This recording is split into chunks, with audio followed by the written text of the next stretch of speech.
This is our abandoned Ferrari F355 that we traded up from a $1,000 BMW. Finally did it. There's a Ferrari in here.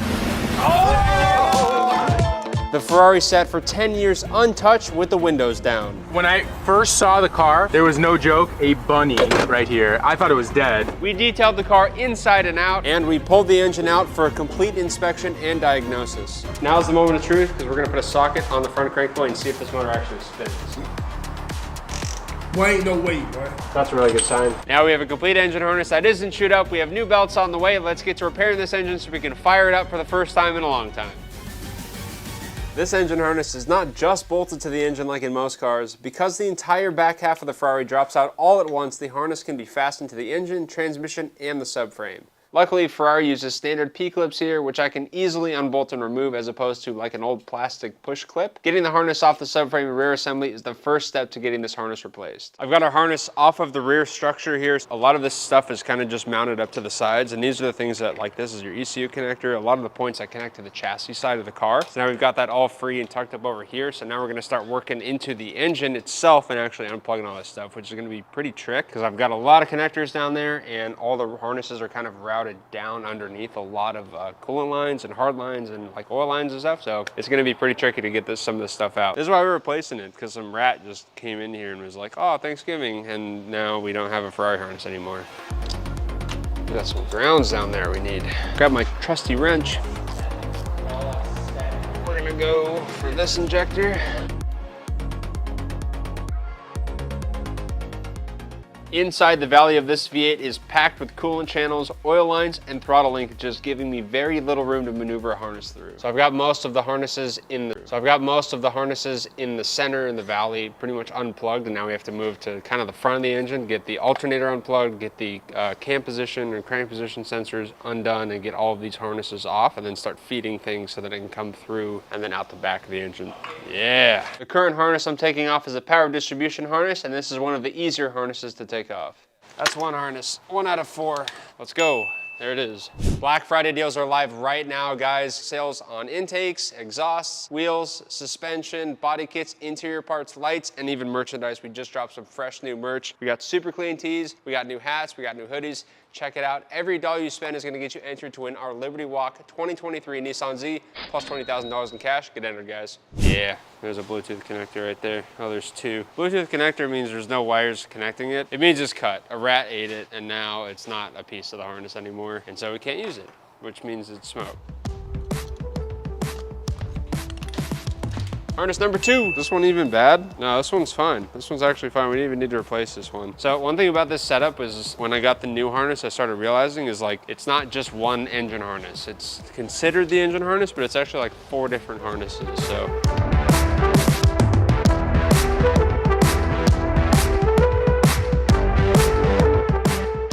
They put this oil line in a horrible spot, and it makes it really difficult to pull this through. Like, how hard would it have been to just put the harness on top of this little oil line here? Doesn't make any sense.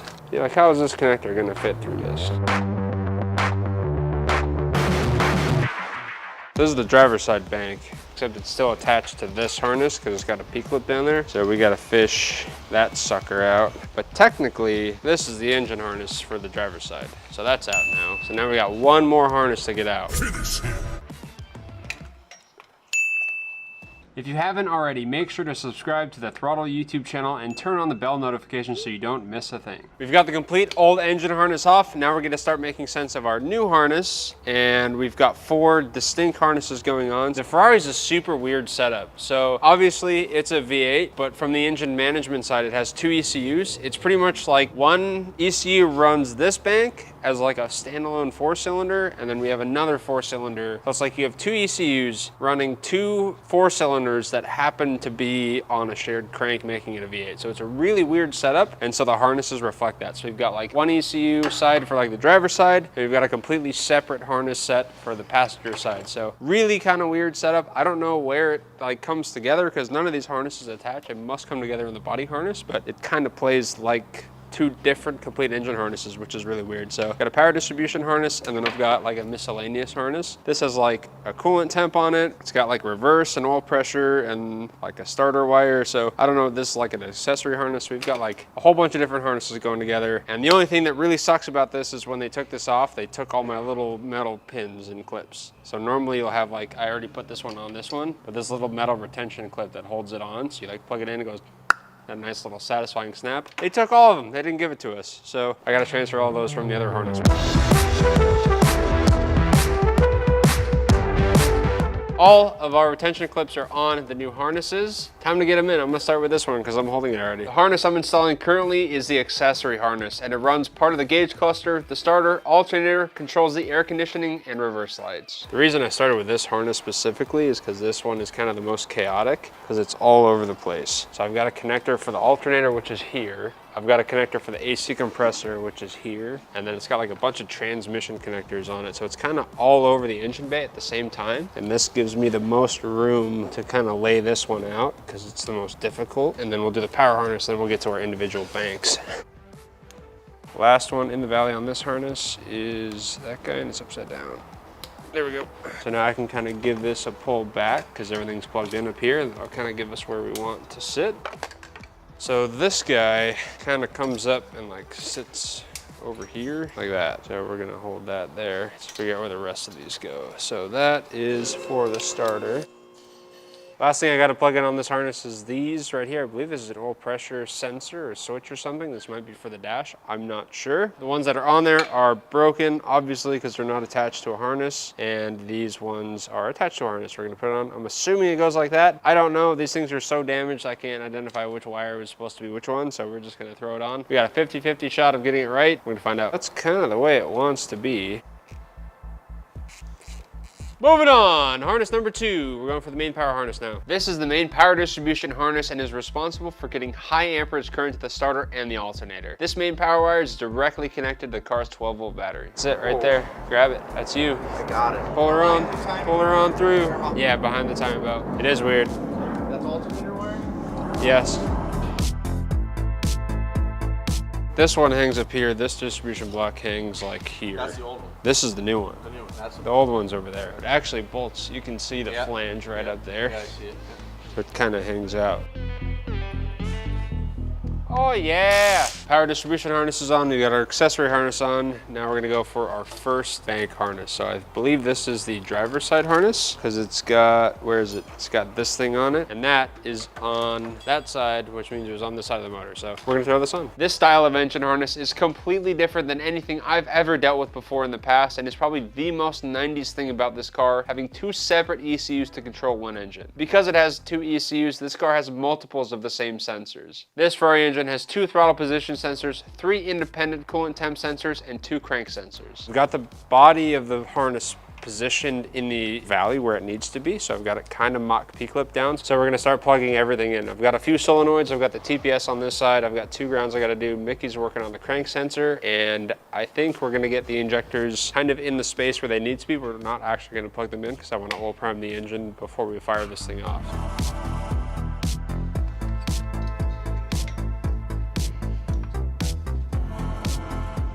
Our harness is like 95% done on this side, so we're gonna take our ignition box here and actually get this bolted down, because this was never bolted down. So it goes here, and I've got some fresh hardware for it, and then we can plug these 2 things in, and then this side of the harness will be done. Now it's time for the other side, the other bay. This is the passenger side, and it has a really long crank sensor, so we're gonna start with that, then we'll have it done. The passenger bank is a bit easier to install than the driver's side was, but it's still tricky to run. Making sure this harness is properly secured is a make or break for this car, as the harness runs between the cylinder heads and the timing belt on both engine banks. If the wiring harness is not properly secured, it can wind up getting sucked into the timing belt, as there is no rear timing cover, which would be no more Ferrari engine for us. So aside from this P-clip, that's it for pretty much this section of the engine forward. We got all this we need to P-clip up and retain, and then we got to plug our coil pack and set up, get that all dialed in over here, and then pretty much we'll be finished with the wiring. So once we're done with that, we have quite a few vacuum lines that need to be replaced, so we're gonna move into that.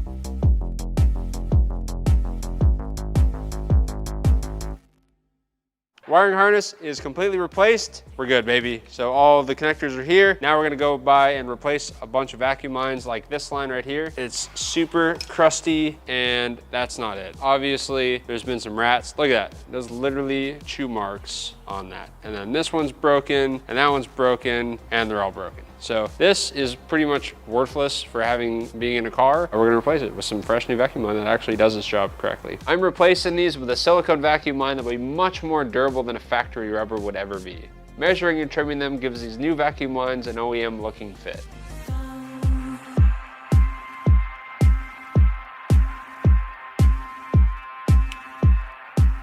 Freshy vacuum line, proper. Next up, we're gonna need Ferrari Steve, because we're gonna knock out these timing belts. I brought Steve back, so he helped me pull this engine out. He's a Ferrari expert, I am not. I don't wanna get this wrong, because if we get it wrong, it's an expensive motor to damage. Apparently you have to take the valve covers off first, because the timing marks are underneath there, so we're gonna start by ripping the valve cover off. Let's get to it.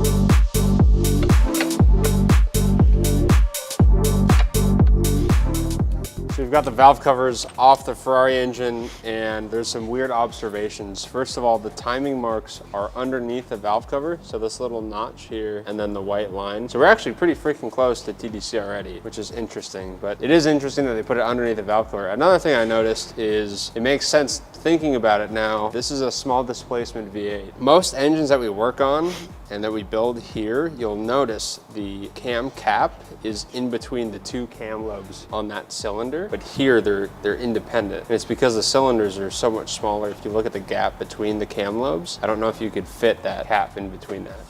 Super weird. Very interesting stuff, man. Really cool setup. So now we're gonna set this to TDC. Another thing is this engine spins clockwise. So the tensioners are on the leading side of the timing belt versus most of the other setups we do, the tensioner will be on the trailing side of the belt. So the belt will essentially be pulling on the tensioner on the setup, which is really weird. That's why I have Steve here helping me out, because I don't know any of this stuff and this is regular for him. So I'm learning about this the first time and it's really cool. So let's keep going. Let's do it. You're pretty much there. Almost there. Just a wee bit more, yeah. So we're gonna use some business cards to lock the cams in apparently, somehow. I've never seen this trick before. We're gonna do it. We're gonna do it.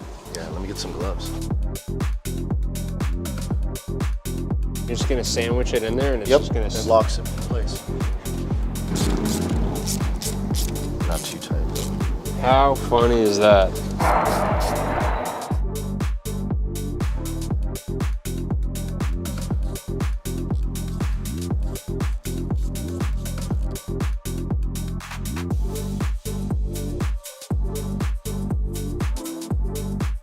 So next up we have to recompress the tensioners. So we're gonna pull these off, stick them in a vise. We'll compress them down and I gotta stick a little Allen key through that hole. So we're gonna push it down and then go, and then it'll hold it compressed where we need it to. So let's get them both off.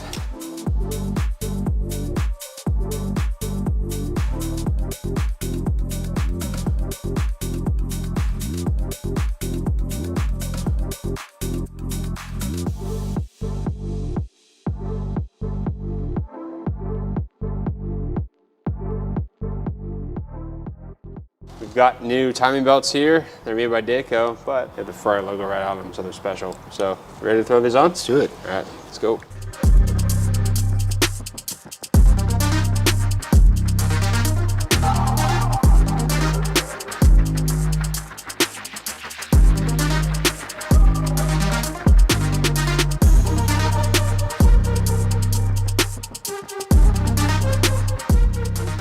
Timing belts are on, they're tensioned properly, so now we're gonna spin the engine twice to make sure the cams are timed and everything stays where it needs to.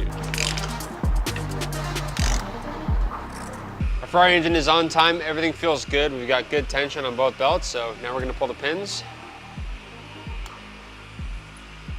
Ferrari genuine valve cover gasket. Let's get these valve covers on the car. So I don't know if this is normal practice for these cars, but like it came as one piece, even though it doesn't go on the valve cover one piece. So are you supposed to trim them from every set you get? Like, yeah, you gotta trim them every time.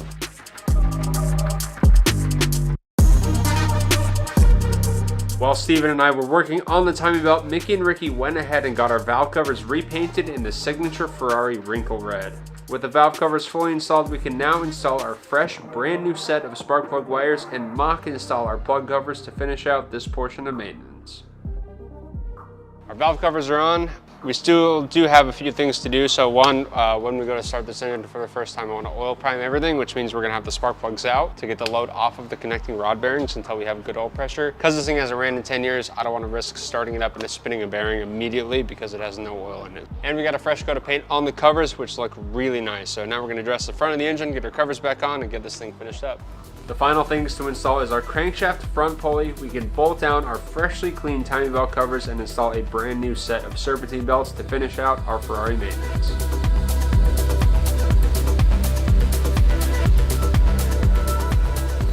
So that is it. Our Ferrari service is complete. We've got all of new rubber all the way around, new belts, new timing belts, serpentine belts, and we've got a new wiring harness. So it is not chewed up by rats anymore. We should have a good running engine when we get this thing back in the car. So on top of that, it looks beautiful. We cleaned and detailed this thing. We got some new paint on the valve covers. In the next episode, we're gonna get this thing back in the Ferrari. We still have quite a bit to do. Despite the engine being completely finished, we still have to drain the fuel tank and do some other things like that. But in the next episode, we're gonna try and get this thing fired up for the first time in 10 years. And hopefully we have a good running Ferrari pretty soon. So thank you guys so much for watching. Huge thank you to Steven for coming down from SD Exotics to help me fiddle with this thing. There's a lot on this engine that I've never dealt with before. So it was fun having you here.